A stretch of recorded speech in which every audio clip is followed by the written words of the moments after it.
평범의 기준이 달라진 삶, 평범의 기준이 달라진 삶, 이런 제목으로 함께 은혜 나누겠습니다.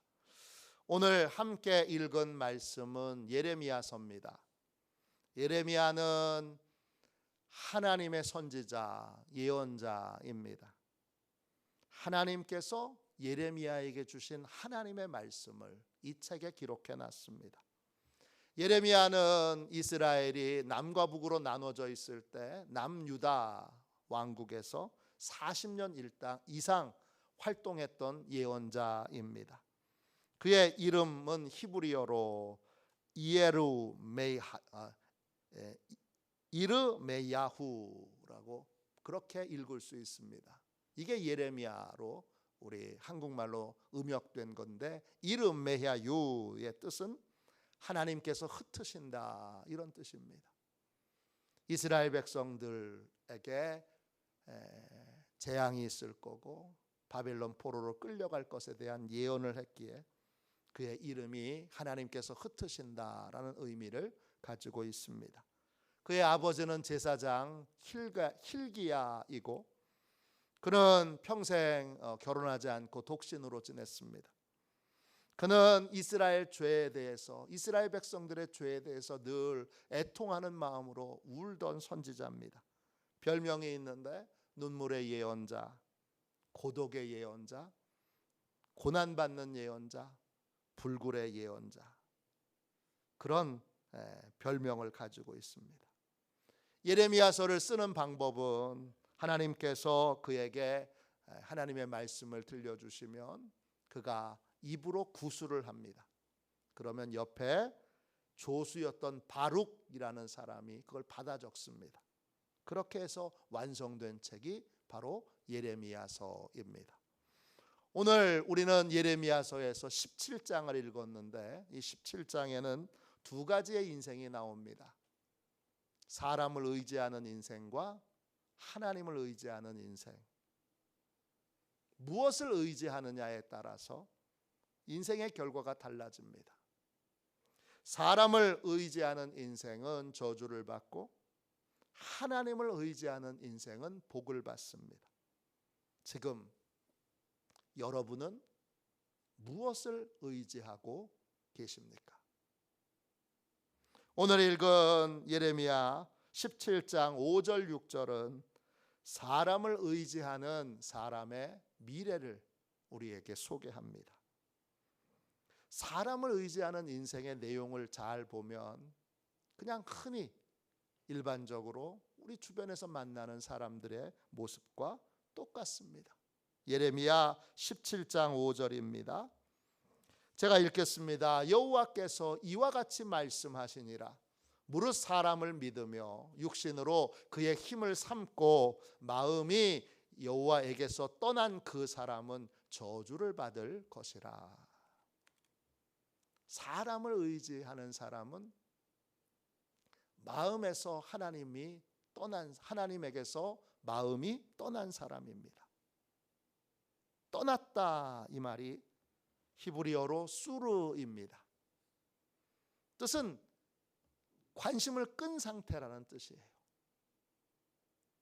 하나님을 떠나서 하나님에 대해서는 아무 관심이 없는 사람, 그게 떠난 거예요. 하나님이 계신 줄도 모르고 하나님이 어떤 분이신지도 모르고 하나님에 대하여 조금도 관심이 없는 상태로 그냥 삶을 사는 사람이 하나님을 떠난 사람이에요.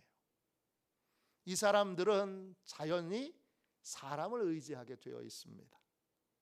사람을 믿는다 할 때 그 믿는다는 말은 히브리어로 바타흐입니다. 뜻은 스스로 안전하다고 느끼는 것입니다. 하나님은 불안해서 도저히 못 믿겠고 믿을 만한 사람이 나타났을 때 비로소 안전하다고 느끼는 것, 이게 사람을 믿는 것입니다. 내 문제를 해결해 줄 것 같은 돈 많은 사람, 힘 있는 사람, 또 지혜 있는 사람, 권력 있는 사람, 그런 사람 만났을 때 이제 내 문제 다 해결됐어, 이렇게 기대와 소망을 품고 사는 사람이 바로 사람을 의지하는 사람입니다. 또 이런 사람은 사람을 소망의 대상으로 삼습니다. 육신으로 그의 힘을 삼는다 할 때 그 힘이라는 말이 히브리어로 제로아입니다. 뜻은 씨를 뿌린다는 뜻이에요. 육신을 그의 힘으로 삼는다, 이 말은 사람을 소망의 대상으로 두고 자꾸 그 사람에게 투자하는 거예요. 잘해줄 것 같은 그 사람에게 돈도 쓰고 시간도 쓰고 정성도 쓰고 재능도 쓰는 겁니다. 이런 사람들 우리 주변에서 흔히 봅니다. 우리는 이런 사람을 만날 때 일반적인 사람이라고 부릅니다. 그런데 이렇게 가장 평범한 삶을 사는 사람, 가장 일반적인 삶을 사는 사람의 미래는 저주를 받게 될 거라고 하나님이 예레미야를 통해서 경고하십니다. 저주를 받는다, 히브리어로 아라입니다. 뜻은 끔찍한 저주를 불러온다, 이런 뜻이에요. 그런 평범한 삶이, 우리가 흔히 보는 바로 그 삶이 끔찍한 저주를 불러온다는 것입니다. 반대로 하나님을 의지하는 삶은 어떻습니까? 예레미야 17장 7절입니다. 무릇 여호와를 의지하며 여호와를 의뢰하는 그 사람은 복을 받을 것이라. 여호와를 의지하는 사람은 복을 받습니다. 의지한다, 이 말이 히브리어로 바타흐예요. 방금 보셨죠? 사람을 믿는다는 말과 같은 단어예요. 뜻은 스스로 안전하다고 느끼는 거예요. 뭐에서 안전한 걸 느끼느냐? 이 사람, 하나님을 의지하는 사람은 하나님을 믿고 하나님의 말씀대로 할 때 가장 안전하다고 느끼고, 그리고 그때 모든 문제가 해결될 거라고 기대하고 소망 가운데 삶을 살게 됩니다. 이게 하나님을 의지하는 사람입니다. 또 이런 사람들은 하나님을 의뢰합니다. 의뢰한다, 히브리어로 밉타흐입니다. 뜻은 피난처로 삼는다, 이런 뜻이에요. 하나님을 의뢰하는 사람은 하나님을 유일한 피난처로 삼아 문제가 생기면 어디로 피해요? 하나님께로 피합니다. 문제가 생기면, 어려움이 생기면, 안 되는 일이 생기면 하나님께로 나아가서 피난처이신 하나님께 도움을 구합니다.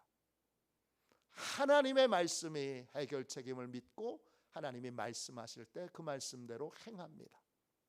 이 사람이 하나님을 의뢰하는 사람입니다. 인생은 이렇게 두 가지로 나뉘어집니다. 사람을 의지하는 인생과 하나님을 의지하는 인생입니다. 여러분은 어떤 인생을 살고 계세요? 우리는 이 두 가지의 인생 중에 사람을 의지하는 인생을 지금까지 일반적인 삶, 보통의 삶이라고 불렀습니다. 그런데 이 보통의 삶이 끔찍한 저주를 불러온다는 것입니다. 반대로 하나님을 의지하는 삶은 특별한 삶, 예외적인 삶, 독특한 삶, 이렇게 생각했습니다. 그런데 그 삶이 복을 가져다 준다는 것입니다. 복 있는 삶을 살려면 어떻게 해야 될까요? 평범의 기준을 바꿔야 됩니다. 복 있는 인생이 되려면 평범의 기준, 일반의 기준을 바꿔야 됩니다. 하나님을 의지하는 삶이 일반적이고 평범한 삶, 누구나 다 그렇게 사는 삶이라고 믿고 그 삶을 따라가야 합니다. 반대로 사람을 의지하는 삶은 예외적인 삶, 따라서는 안 되는 삶, 그렇게 여겨야 합니다. 전 세계가 코로나를 겪을 때 코로나 이후에 관한, 이후에 세상이 어떻게 바뀔까에 대한 책이 많이 나왔습니다. 제 서재에도 한 10권쯤 있습니다. 코로나 이후로는 세상의 모든 게 다 달라질 거다, 그렇게 사람들이 예상하고 그렇게 달라진 세상을 설명하는 용어로 New Normal이라는 말을 썼습니다. 새로운 평범이란 뜻이에요. 이전에 평범했던 것이 더 이상 평범한 것이 아니고 완전히 새로운 것들이 평범하게 되는 그런 세상이 오게 될 거다. 그러한 세상을 한마디로 New Normal이라고 불렀습니다. 하나님도 우리에게 New Normal을 요구하십니다. 사람을 의지하는 삶이 일반적인 삶, 평범한 삶이 아니라 누구나 다 그렇게 살지. 누구나 다 그렇게 살지.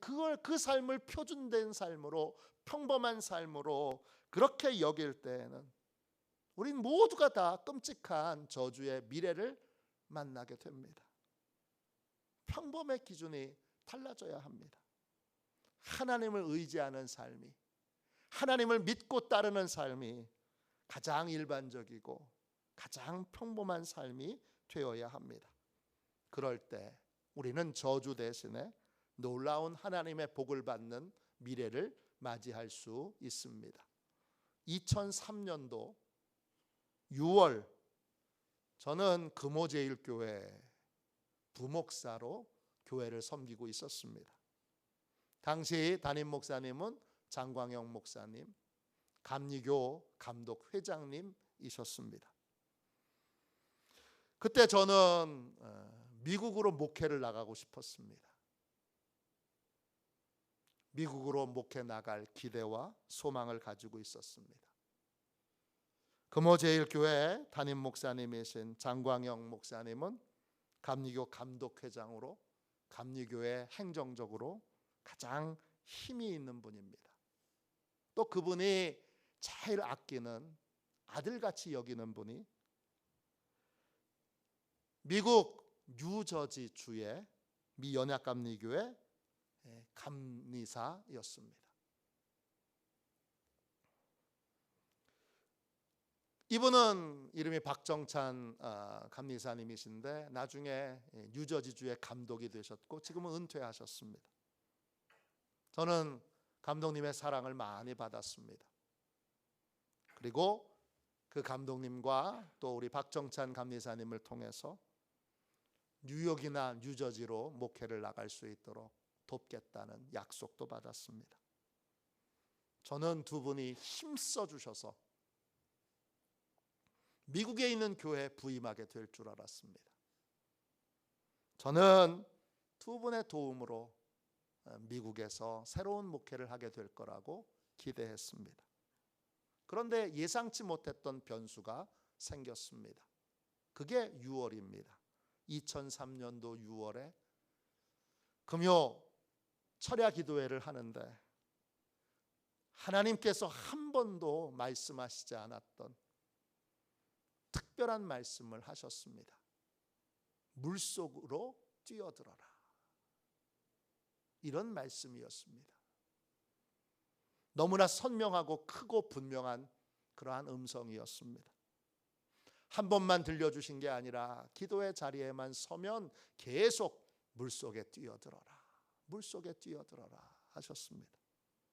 저는 그 음성이 무슨 뜻이라는 걸 금방 알아차렸습니다.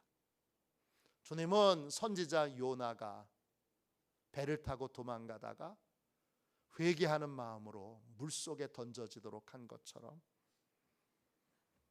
다른 것, 그 어떤 것도 의지하지 말고 하나님이 다 준비해 놓으셨음을 요나에게 큰 물고기를 예비해 놓으신 것처럼 모든 걸 다 준비해 놓으셨을 것을 믿고 교회를 개척하라는 말씀으로 그 말씀을 들었습니다.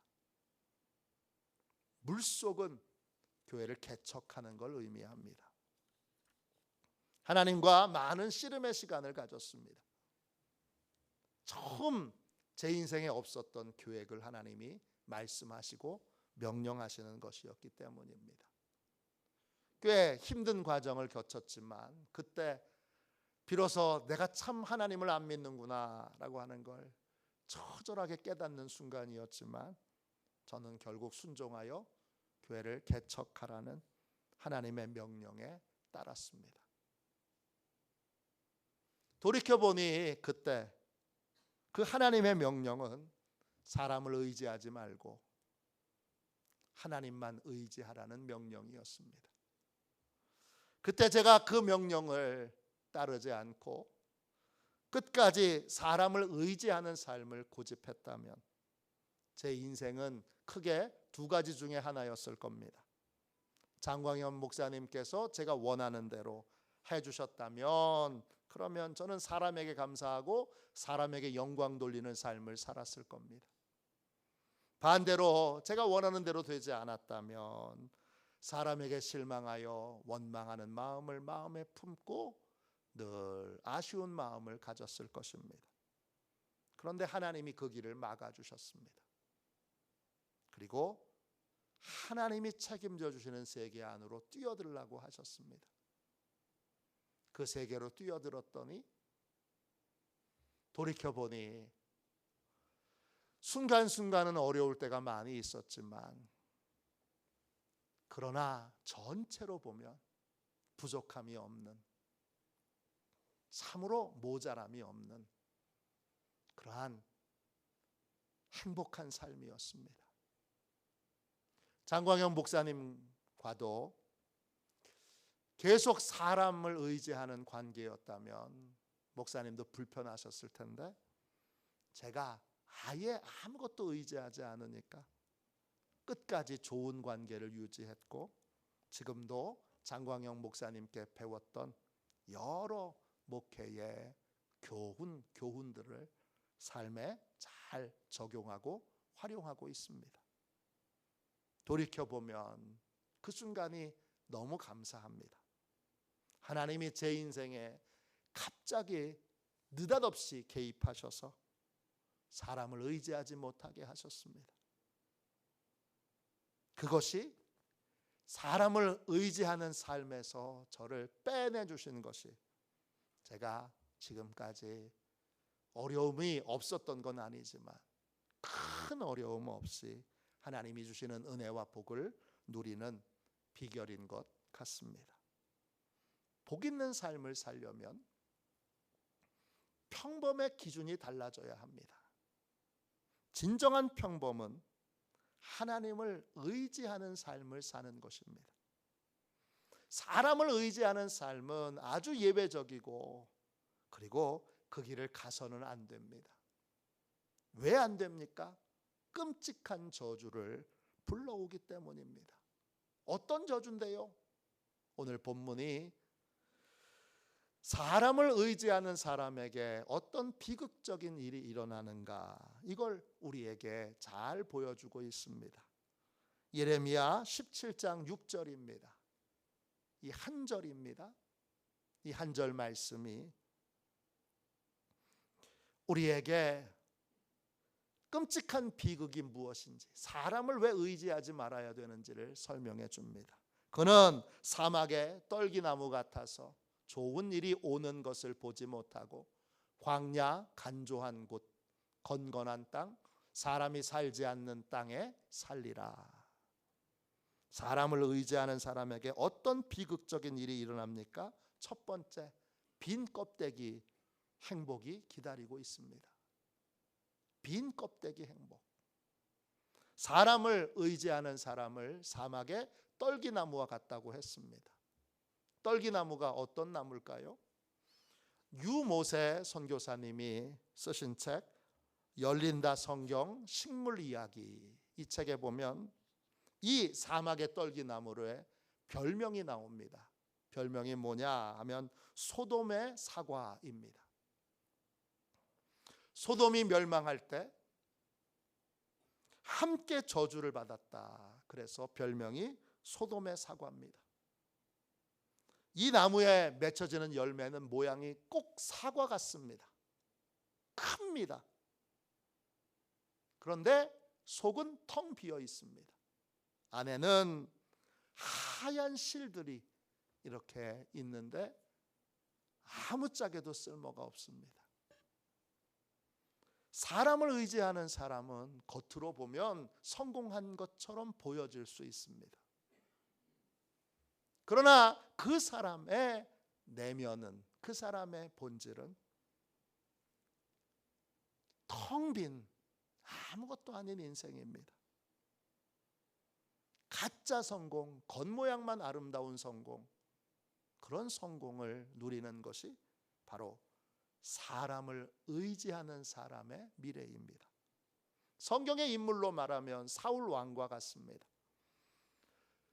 사울 왕은 하나님께 불순종하고 하나님께 버림받은 이후 왕인데 왕으로서의 행복을 조금 더 누리지 못합니다.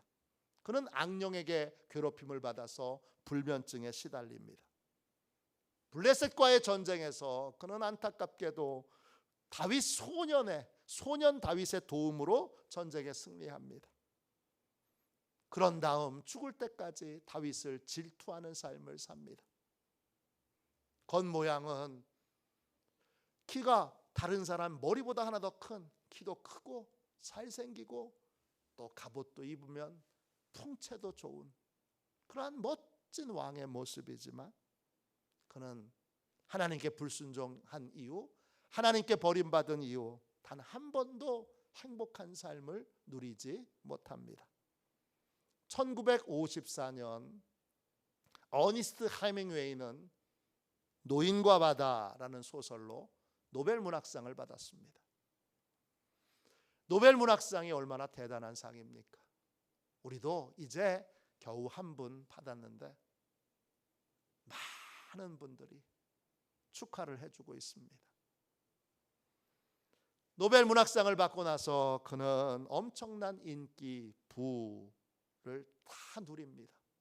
그가 한마디 하면 전 세계 신문이 보도를 할 만큼 영향력이 대단했습니다. 그런데 그런 화려한 삶에도 그는 단 한 번도 행복했던 적이 없는 불행한 삶을 살았습니다. 1961년도 노벨 문학상을 받고 나서 얼마 되지 않는 6년이 지난 여름에 헤밍웨이는 자살로 자기의 생애를 마감합니다. 그는 자기의 인생을 자살로 끝내면서 자기 인생을 이렇게 고백합니다. 나는 플라멘트가 끊어진 전구처럼 고독하다. 그가 마지막에 남긴 말입니다. 크게 성공했고 돈도 많이 벌었고 큰 인기도 얻었지만 그의 인생은 껍데기만 화려합니다. 그의 인생에는 아무런 기쁨도 평안도 행복도 없습니다. 그는 쓸쓸하게 홀로 자살로 생을 마감합니다. 사람을 의지하는 인생은 진짜 행복을 맛보지 못합니다. 진정한 행복은 하나님을 의지하는 사람만이 맛보고 누릴 수 있습니다. 두 번째, 사람을 의지하는 사람에게 어떤 비극적인 일이 일어납니까? 둘째, 진짜 좋은 일을 알지도 못하고 보지도 못하는 불행이 기다리고 있습니다. 6절 말씀을 다시 읽겠습니다. 그는 사막의 떨기나무 같아서 좋은 일이 오는 것을 보지 못하고 광야 간조한 곳 건건한 땅 사람이 살지 않는 땅에 살리라. 사람을 의지하는 사람은 하나님께 소망을 두지 않습니다. 그래서 좋은 일이 오는 것을 보지 못합니다. 알지도 못하고 보지도 못합니다. 좋은 일에서 그 좋은이라는 말은 히브리어로 토부입니다. 뜻은 좋은, 즐거운, 이익이 되는, 아름다운, 최고의, 신나는, 쉬운 이런 뜻입니다. 모든 좋은 것은 하나님으로부터 옵니다. 하나님이 주시는 것은 좋은 것이고 즐거운 것이고 내게 큰 이득이 되는 거고 또 아름다운 것입니다. 하나님은 최고의 것을 주시고 그것을 받는 날은 신나는 날입니다. 그래서 하나님께서 주시는 것을 받는 인생은 어려운 인생을 살지 않고 쉬운 인생, 가벼운 인생을 살게 됩니다. 사람을 의지하는 사람은 하나님께 소망을 두지 않고 자기만 봅니다. 사람만 봅니다. 환경만 봅니다. 하나님이 좋은 것을 보내주실 것을 한 번도 기대하지 않습니다. 그래서 하나님이 보내주실 것을 기대하여 기도하지도 않고 하나님이 보내주실 것을 믿고 기다리지도 않습니다. 예수님이 탄생하시던 날 예수님의 탄생을 축하하기 위해 먼 나라에서 동방박사들이 왔습니다. 예수님이 태어나시기 훨씬 전에 그들은 출발했습니다. 황금과 유향과 몰약을 가지고 진귀한 보물을 가지고 출발했습니다. 예수님의 아버지 요셉과 어머니 마리아는 모릅니다. 하나님이 귀한 선물을 주시기 위해 사람들을 이미 오래전에 출발시키셨다는 걸 모릅니다.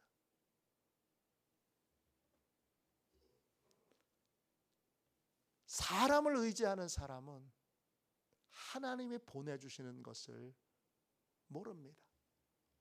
그러나 하나님을 믿고 의지하는 사람은 하나님의 보물을 나한테 전해주기 위해 이미 하나님이 천사를 출발시키셨다는 걸 압니다. 이걸 믿는 사람은 하나님의 놀라운 축복의 공급을 받습니다. 제자들에게 아무것도 가지고 가지 말아라 했는데 돌아와서 제자들이 말했습니다. 부족한 것이 없었습니다. 최고의 것을 받았습니다. 늦게 오는 법도 없었습니다. 정확한 때에 필요한 모든 것들을 하나님이 최고의 것으로 공급해 주셨습니다. 그렇게 고백합니다. 사람을 의지하는 사람은 그래서 늘 답답합니다. 왜? 자기만 보고 상황만 보고 사람만 보니 늘 답답하고 괴로운 인생을 살 수밖에 없습니다. 세 번째, 사람을 의지하는 사람에게는 어떤 비극적인 일이 기다리고 있습니까? 걱정과 염려가 많아서 하나님께 심을 수 없는 불행이 기다리고 있습니다.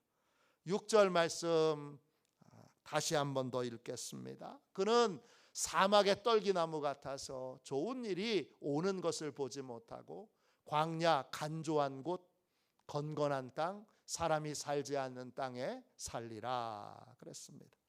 사람을 의지하는 사람은 간조한 곳 건건한 땅에 삽니다. 간조한 곳이라는 말은 히브리어로 하레르입니다. 너무 뜨거워서 모든 게 말라 비틀어지는 그런 곳이 바로 간조한 곳입니다. 이 메마른 이곳에서 늘 걱정과 염려와 두려움으로 가득합니다. 마음에 작은 여유도 없습니다. 그래서 하나님이 심으라고 하는 걸 심지 못합니다. 왜? 너무 걱정돼서, 너무 여유가 없어서 심지 못합니다. 건건한 땅은 히브리어로 멜레하입니다. 소금기가 많은 땅을 말합니다. 소금기가 많아서 식물을 심어도 풍성하게 열매를 거두지 못합니다. 사람을 의지하는 사람은 처음에는 안 그랬는데 시간이 지날수록 마음의 여유가 없어지고 걱정과 염려와 두려움에 가득 차서 그래서 심지를 못합니다. 간혹 심어도 하나님께 심는 게 아니고 사람에게 심는 거니까 풍성한 열매를 거두지 못합니다. 결국 사람을 의지하는 사람은 아무것도 심지 못하니까 가을에 곡식을 거둘 때에 풍성한 추수의 때에 아무것도 거두지 못합니다. 왜 못 거둡니까? 심지 않았는데 어떻게 거두겠습니까? 잠언 11장 24절 25절입니다. 흩어 구제하여도 더욱 부하게 되는 일이 있나니 과도히 아껴도 가난하게 될 뿐이니라. 구제를 좋아하는 자는 풍족하여질 것이요 남을 윤택하게 하는 자는 자기도 윤택하여 지리라. 구제하는데 어떻게 풍족해집니까? 어떻게 되죠? 어떻게 구제하는데 남을 윤택하게 하는데 풍족해지고 윤택해집니까? 심어서 하나님이 몇 배로 거두게 하셨기 때문입니다. 사람을 의지하는 사람은 걱정과 염려에 마음이 짓눌려서 심어야 될 때 심지 못합니다. 그러니까 결실의 때에 아무것도 거두지 못합니다. 많은 사람이 거두는 추수의 때에도 이 사람은 유독 아무것도 거두지 못합니다. 왜냐? 걱정과 염려로 과도하게 아껴 정작 심어야 될 때 아무것도 심지 못했기 때문입니다. 반대로 하나님을 의지하는 사람은 부족해도 하나님이 풍족하게 풍성하게 공급해 주실 것을 믿기에 농사를 짓는 마음으로 심습니다. 심어야 될 때 주저하지 않고 심고 심는 때를 놓치지 않습니다. 그래서 주님이 명령하신 헌금을 드리고 또 선교와 구제를 위해서 열심히 심습니다. 그 결과 풍성하게 결실을 거두는 복된 삶을 살게 됩니다.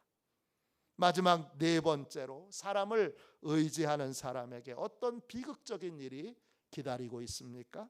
네 번째, 함께 은혜 나눌 사람이 없는 불행이 기다리고 있습니다.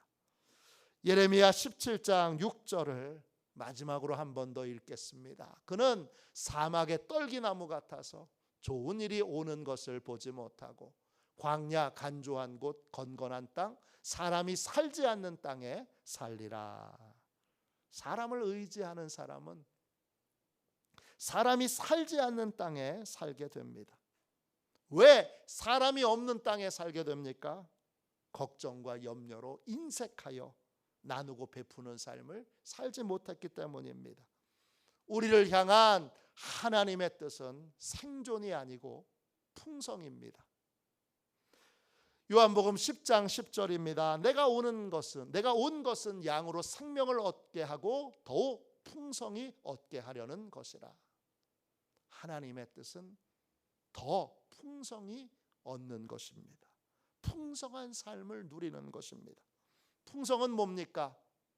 하나님이 나한테 복 주셨는데 복이 흘러 넘쳐서 이웃에게로, 선교지로, 어려운 교회로 흘러가는 겁니다. 꼭 알맞는 비유가 있는데 바다 낚시를 해보셨습니까? 저는 많이 못 해봤습니다. 아이들과 어렸을 때 한두 번 해본 적이 있습니다. 바다 낚시할 때 낚시하기 제일 좋은 자리는 어디죠? 가두리 양식장 옆입니다. 거기에 물고기가 많아요. 왜 많죠? 어부가 가두리 양식장에 물고기에게 양식을 풍족하게 줍니다. 거기 안에 있는 물고기들이 다 먹고 많이 남습니다. 남는 게 어떻게 되죠? 가두리 양식장 바깥으로 흘러갑니다. 그 바깥에는 뭐가 있어요? 자연산이 있잖아요. 자연산 물고기로 흘러가서 그 주변에 많은 물고기들이 삽니다. 이게 풍성입니다. 사람을 의지하는 사람, 이 사람은 걱정과 염려로 나누어야 될 때, 베풀어야 될 때 기회를 놓칩니다. 다른 사람에게